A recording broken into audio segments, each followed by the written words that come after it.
guys! Welcome back to my channel. Mahilig ba kayo sa spicy? Try nyo ito. Siguradong mapaparami ang kain nyo.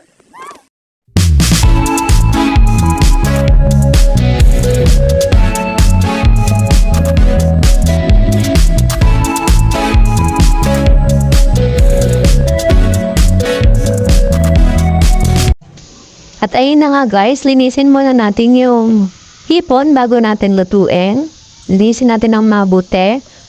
At pagkatapos ko nga siyang linisan, nag-prepare na ako ng sibuyas at bawang, dalawang bawang para mas masarap. Nag-init na po ako ng butter dyan. Ginisa ko po yung garlic.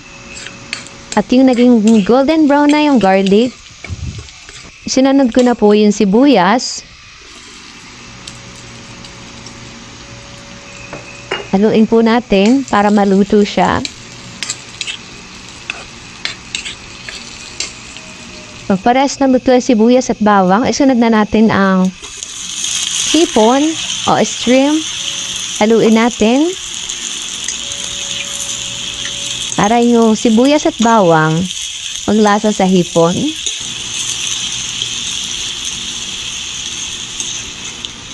At pagkatapos po natin siyang haluin ng kaunti, pwede na po natin siyang timplahan ng pampalasa.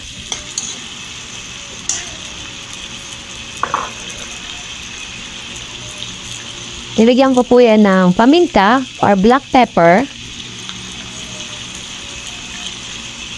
Sinunod ko po yun yung oyster sauce. Isang sachet na oyster sauce. Maliit lang po siya.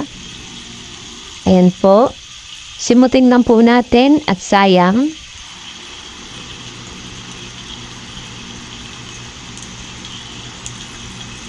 Ilagyan ko rin po yan ng yung natira pa pong palahating magic. Nilagay ko na po lahat.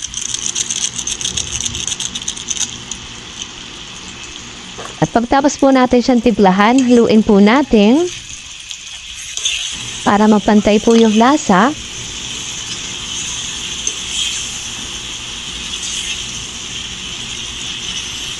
Nalimutan natin lagyan ng patis. Lagyan po natin siya ng kaunting patis.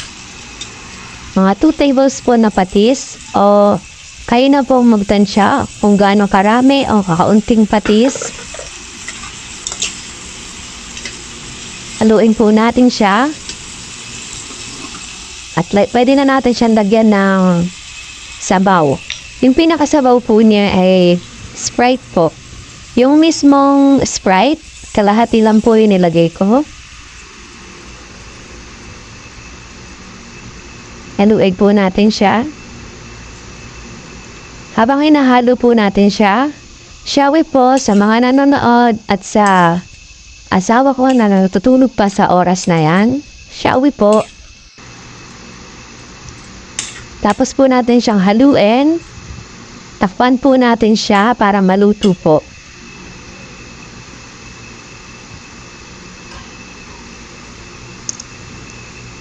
Makalipas ng ilang minuto, pwede na natin siyang buksan uli. At ayan, kumukulo na po siya. Nilagyan ko na po yan ng 3 pirasong sili. 3 piraso para I love you.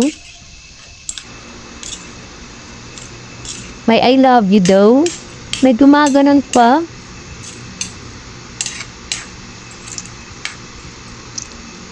Haluin lang po natin siya.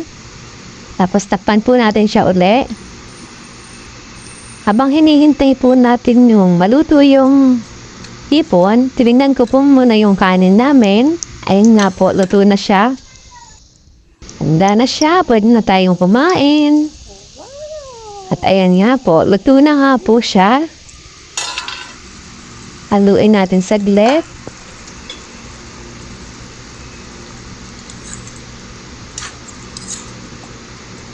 At pwede na po natin siyang patayin yung kalan. Maghanda na po tayo. Pwede na po tayong kumain.